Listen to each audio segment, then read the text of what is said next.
Okay, we are simulcasting at prisonplanet.tv. Chuck Norris just called in. We're lining him up to go live with him. Thank you so much for joining us. We have several guests joining us from Copenhagen, Denmark, several reporters, one a reporter, one a scientist, to be breaking down the fraud of man-made global warming. Obviously, not just the ClimateGate emails where the head UN scientists are engaged in premeditated fraud, covering up the decline of temperatures in the last 9 years. Temperatures stopped heating up 15 years ago, started dropping 9 years ago. We'll be covering that coming up in the next hour.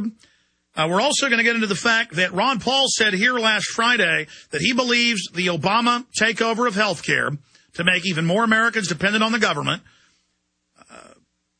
$250,000 fines, 5 years in prison if you don't get insurance. He believes, as it stands, it will pass, but by one vote. So we better put pressure on Lieberman and let him know that if he doesn't vote against this, somehow the whole nation is going to target him to not be reelected.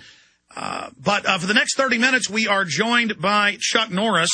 He really doesn't need any introduction, though I will give him one here today. He's a martial arts expert, probably the most famous martial arts person in the world. Joined the Air Force after high school. During a service, he went to South Korea, where he began his training in martial arts and Tang Soo Do. He returned to Los Angeles in '62 and opened a karate school catering to such celebrities as Steve McQueen, who later encouraged Norris into his acting career. And then it goes on to his top TV show on CBS, Walker, Texas Ranger, best-selling author. He's done so much for kids who've been in trouble, teaching them discipline.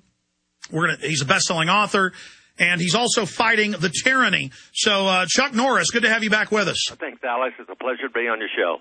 Good to have you here with us. We're about to go to break, okay. but I want to come back and talk about Copenhagen, Obama health care, all these proposals for new taxes. But what's got Chuck Norris most fired up right now?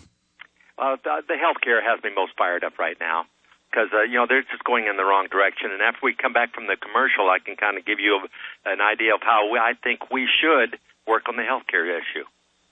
Absolutely. So you're more concerned about health care than even Copenhagen? I don't think they're ever going to get together. I can't see all these nations working together. I don't see China or India or any of them, cooperating on trying to cut down green gas emissions. The thing is, we have to lead by example, Alex. We, the United States, have to lead by example. We should use the stimulus money to develop alternative sources of energy. Let's us here in our own country get our bed in order. Instead of putting garbage in dumps in the ocean, how about developing a way to use it for fuel? We're polluting our oceans, and we're polluting our dumps. We're building all these gases up in these dumps. Why not figure out a way to make that people have already found ways of making turning garbage into fuel, but the government won't pursue it and help make it a reality. We could use alternative sources of energy. We can then develop fuel efficient cars. We don't need cars that can do 140 miles an hour on the road. Have developing a fuel efficient car that maximum speed of 70. Well, we have to lead by example, and the other countries will follow, Alex. They see we're serious about cleaning up the planet, by doing these type of things, cleaning up our own house and cleaning up alternative sources and finding alternative ways to use fuel and eliminate this cap and trade baloney. Well, let's talk about that. Chuck Norris, the legend, can certainly say the legend, on the line with us. Ladies and gentlemen, we'll be right back. We've got Chuck Norris with us until the bottom of the hour. We are live on the 14th day of December 2009 on this Monday. A bunch of subjects. We're going to go over government takeover of healthcare, ClimateGate, the Copenhagen meeting that's happening right now. We're going to talk about so many other issues. Also, we're going to talk about Kickstart for kids and the website. In fact, Chuck, let's do that right now. I mean, you're such a humble person, but you do so much for children around the country. Tell us out of the gates how folks can get involved with the Kickstart program and the different websites they can visit. Well, KickstartKids.org is our organization where we teach the martial arts in the inner city middle schools. I started this 17 years ago, Alex, and currently we have 6,500 kids in our program. We have graduated over 60,000 kids over the last 17 years, and most of these kids going on to college and becoming successful in their own right. And they would tell you, if they would ever talk to you, that the Kickstart program is what saved them from going to prison or possibly being killed, because it got them out of gangs. See, the thing is, to be in our program, you no longer have to, you cannot be in gangs. And, most of the kids are, in fact, we have schools in Pflugerville right near you. Awesome. You know where Pflugerville is, right there. Absolutely. And anyway, Pflugerville called us and said, we see how successful your program is, and we would like to implement it as a community program in Pflugerville. So the community got together, opened up 2 schools in Pflugerville, paying for it themselves. And it was so successful the first year that they opened up the 3 more schools. So we have a total of 5, all 5 middle schools in Pflugerville. And that's kind of where we're heading with our program, is getting a community involved. And like I say, we have kids. I had one young Hispanic boy got a full scholarship to MIT. A lot of our kids have graduated from high school, valedictorians, because once they start believing in themselves, Alex, then the world's the limit for them. I mean, they can do anything they want to do, and it's been proven with our program. The martial arts is a great tool. It turned my life around, Alex.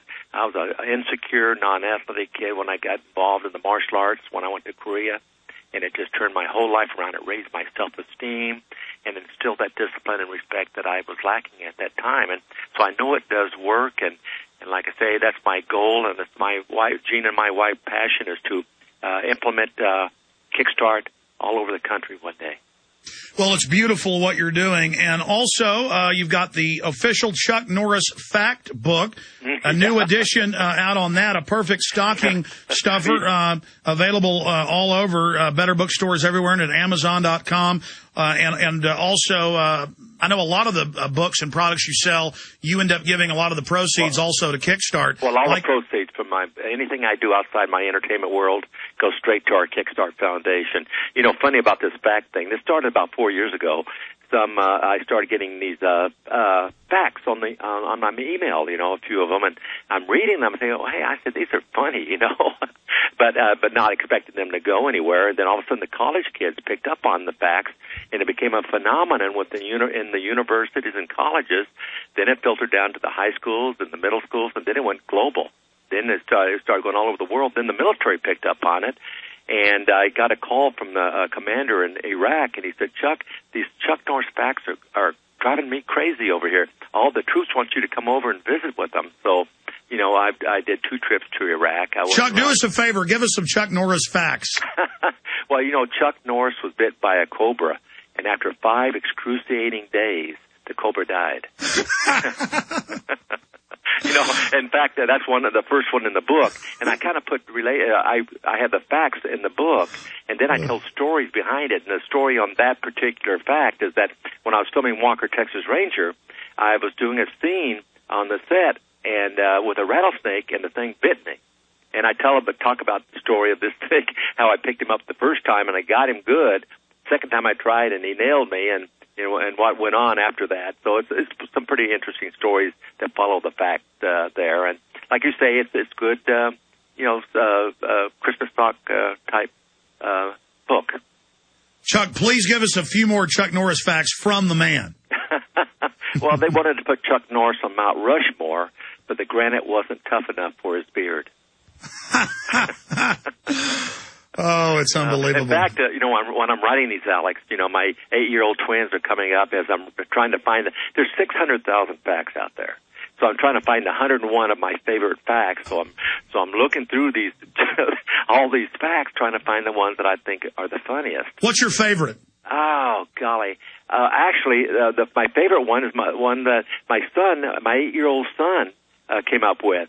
He was, he says, Chuck Norris eats bullets for breakfast. Watch out when he burps. Do you know who started the Chuck Norris facts? Because some college kid back east. But he just started a few of them. Then all of a sudden, everybody. What's the one about water? Because I mean, everywhere I go, I hear people doing Chuck Norris facts. I know. When I was in Iraq, shaking hands with these troops, I shook hands with 27,000 troops over there and took pictures with all of them. And they'd walk up to me and say, they'd tell me a Chuck Norris fact, and they'd start laughing. And then they said, "What's your favorite?" And I'm thinking, golly, I don't know. So when I got back home, I said, maybe I should write, put one out that, to kind of comes up with my favorite ones. Because, after writing Black Belt Patriotism, and now I've got the addition to that book coming out next month. It's nice to write a book where you can kind of laugh about it rather than dealing with all the. Well, I definitely want to get you on next month, and maybe I can twist your arm for an extended interview because we're running out of time. We only got 15 minutes left. Chuck Norris is our guest, but I'm very excited about that second book. I love the last one, The Black Belt Patriotism.